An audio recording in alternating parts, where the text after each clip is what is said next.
Too bad it didn't go as you thought it would. Just get that divorce paper submitted and disappear. My husband changed as soon as my father-in-law was admitted to the hospital. I couldn't believe what I was hearing. Tom and I are going to divide his inheritance. You aren't getting anything. There is no money for a wife who is incapable of doing her own housework. I had no words. When I went to the city hall to file for divorce, however, I discovered a terrible truth. Nancy is my name. I am a 24-year-old housewife. Tom, my husband, is 40 years old. It's a May-December romance, as people say, but didn't go through a romantic courtship like in the movies. It just kind of happened. It was just luck that I ended up working for Tom's father at a construction company. For some reason, the company's president seemed to like me a lot from the start and repeatedly asked me to marry his son. The reason for this was that Tom, who was to become the company's next president, seemed to have no other marriage prospects. The president, who was worried about his future, was pessimistic about the company. He was worried that the company he had worked so hard to establish would end if there was no heir.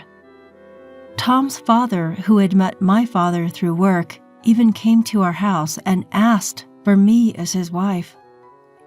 My family owns a construction company that has been in operation for generations. My father used to work for Tom's father's company for experience when he was younger. Tom's father helped my father in any way he could, including teaching him how to run a business. Maybe because of this, my father couldn't ignore the offer and decided to hear what he had to say.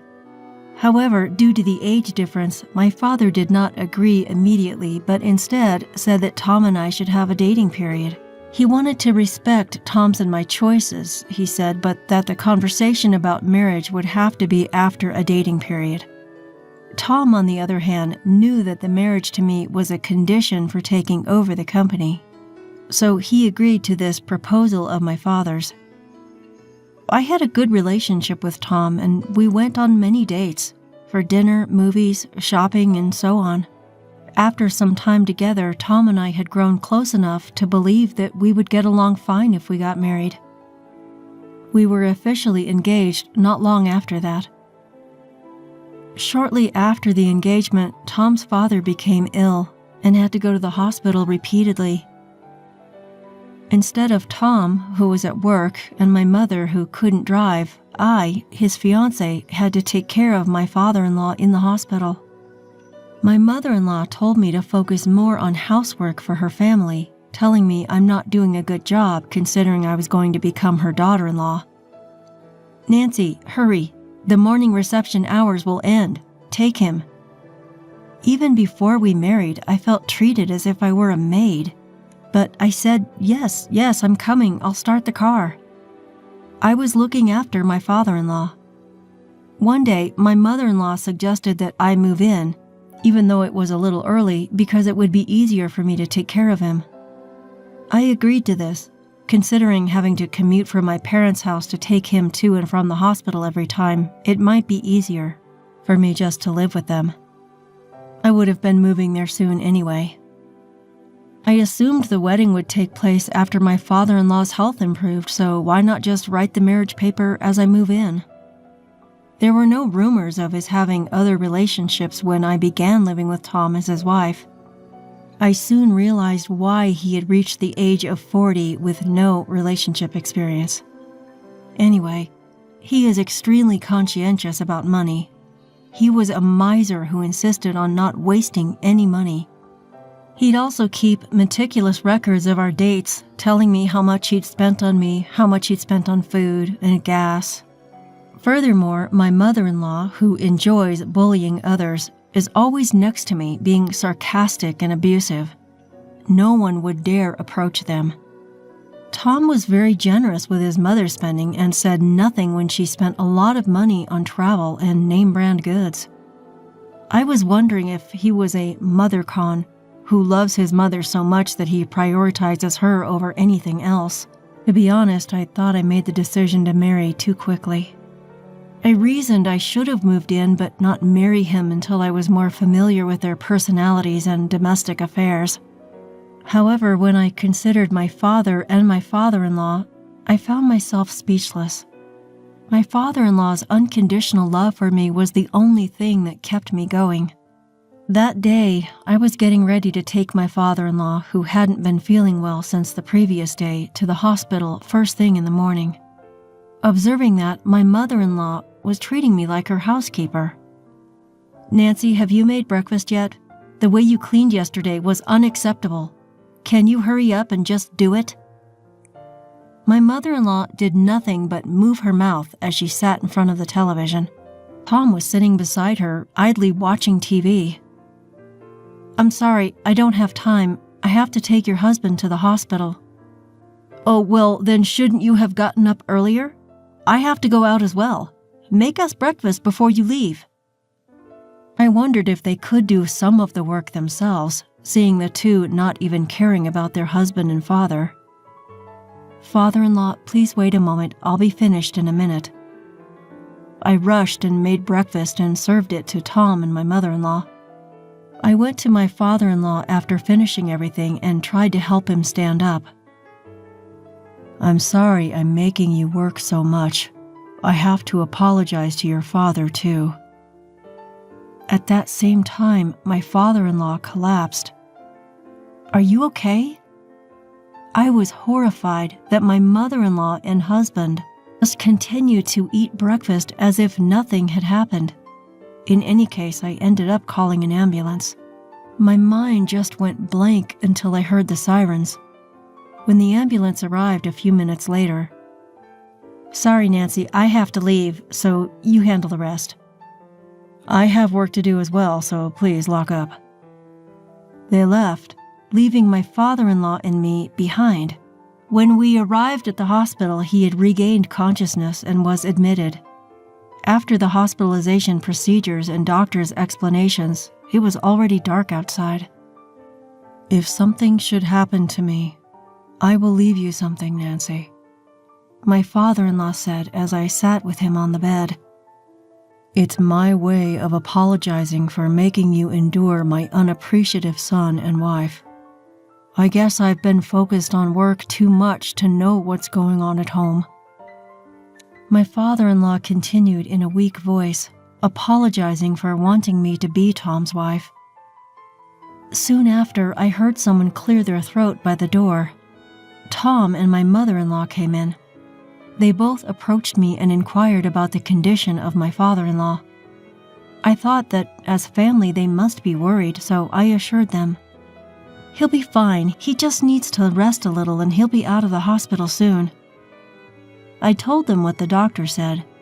Perhaps it was just my imagination, but Tom clicked his tongue, and it appeared as if my mother-in-law was disappointed. Several days later, when I was getting ready to visit my father-in-law, Tom and my mother-in-law handed me a paper and said, "Once you have filled this in, please go and submit it to the government office." The form had green ruled lines on it, and it was a divorce decree. Tom had overheard the conversation in my father-in-law's hospital room and told me, "My father became weak and said he was going to give you part of his inheritance, but we are not going to give you a penny. Wasn't it what you wanted all along, to marry someone so different from your age?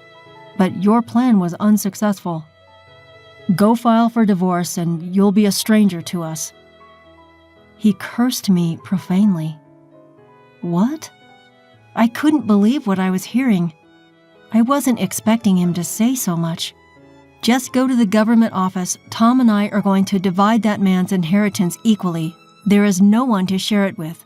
There is no money for a wife who is incapable of doing her own housework." What I was hearing was disgusting. My father-in-law was about to be released from the hospital in a few days, but they sounded as if they expected him to die, which terrified me. How can you be so cruel? He's your family. He's not going to die. He will come home from the hospital and get better. And don't make fun of me saying I wanted inheritance. That is not something I intend to do. Of course, this marriage is not something I want. I hurried to the municipal office after filling out the divorce papers. I needed to get rid of these people to get them out of my life right away. When I arrived at the municipal office and hurriedly handed in the report, the receptionist returned it to me with a strange expression on her face. Was there something about the form? He said my name wasn't correct, so I assured him that it was my name. He still said it doesn't match the records. This time I was asked for my maiden name, and it did match. The official laughed and said that my marriage certificate had never been submitted. We had never been married. He returned my completed divorce paper to me. I contacted my mother-in-law to find out what had gone wrong, and she replied, "Oh, I completely forgot. I had it all this time." I didn't believe her. She lacks common sense. She mistreated me because I was her daughter-in-law. What? You did it on purpose, and you've been acting like there was nothing wrong, and was just using me as your maid?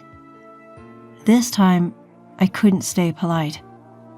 Because it would be difficult to ask you to look after the house if you're a stranger. But a wife would do anything for me, and I could ask her for anything.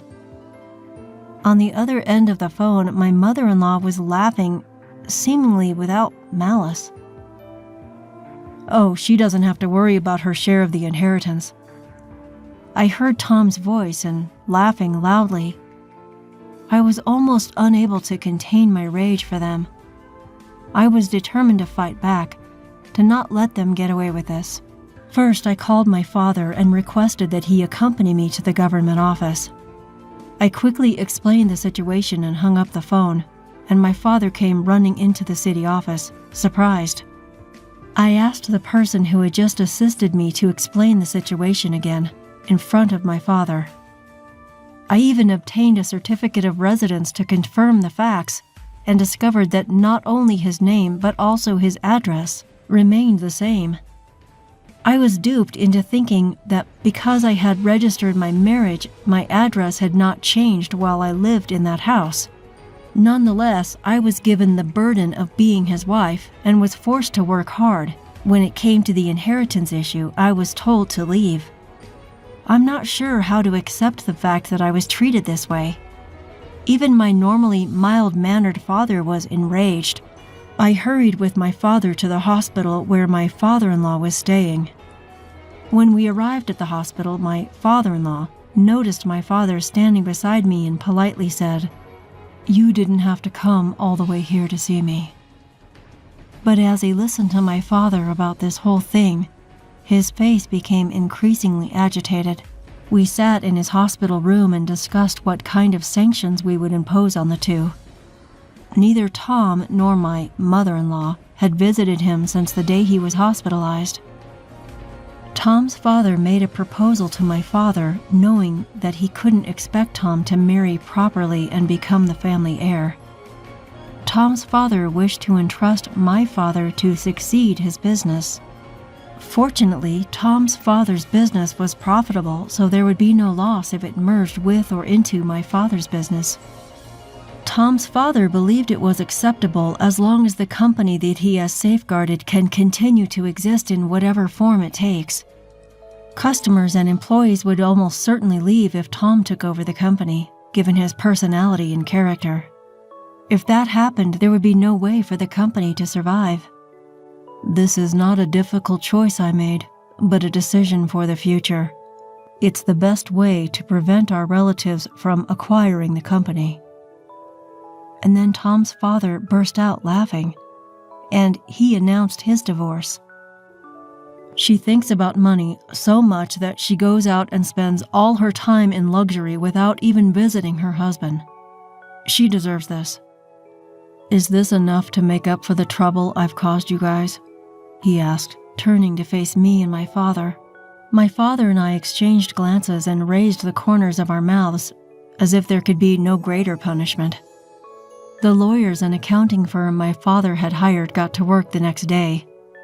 Finally, they decided to merge Tom's father's company with my father's company, retaining the company name. Tom, the company's vice president, was fired, and an executive candidate from my father's company was transferred to fill his position as vice president. Official decisions will be made when Tom's father gets back to work. This will come as a surprise to Tom and his mother. Thus began the countdown to making them fall into hell. My father-in-law recovered completely and was discharged from the hospital 2 weeks later. My father and I went to the hospital to complete the discharge procedures and then picked him up and drove him home. When we got to his home, my mother-in-law was gone and Tom was working as usual. I could only describe them as cruel people. They had no idea that the next day they would be regretting their heartlessness. The following morning, I went back to my original work. There was a new vice president. Tom's father opened a morning meeting in a large conference room, discussed the company's future. He informed them that the company would be absorbed into my father's and that the vice president would be replaced. Then Tom came, clutching a letter of termination, and my mother-in-law clutching a divorce decree. "Hey, Dad, what in the world is this?" "This? What in the world are you thinking?" "I didn't hear about this." "I didn't hear about anything either. How could this be happening so suddenly? What in the world are you thinking?" The entire conference room was stunned to see the two of them ranting in front of so many employees. That's exactly the kind of lunacy I was hoping for. "It's you!" they exclaimed as soon as they found me. "You did something, didn't you? Aren't you the one who set this up just because you wouldn't get your inheritance?" "I didn't do anything. You guys started all this." "That's enough. You're bothering me in the morning meeting," a calm voice said. "Get outside." It was Tom's father saying this with a cold stare. Tom and his mother-in-law were kicked out of the conference room by nearby employees. Tom's father apologized to the entire conference room, finishing his story and bringing the morning meeting to a close. Tom and my mother-in-law, who had regained their composure by then, repeatedly asked for forgiveness of me and Tom's father. Of course, I had no intention of accepting their offer, so I ignored them. They appeared to be hanging around the company for a while, but they have recently stopped showing up. The security guards have given them strict warnings and they can't get in. They were also both asked to leave their home, according to Tom's father. They are currently living together in a dirty apartment near their former home. As for me, I am living a peaceful life as an office worker. My father, on the other hand, is still angry and is preparing to file a claim for compensation from Tom and his mother-in-law for what they did. The two have lost all hope of earning a living. This must be the start of hell for them. I won't help them, of course, though. I hope they've realized that the way you treat people will always come back to haunt you.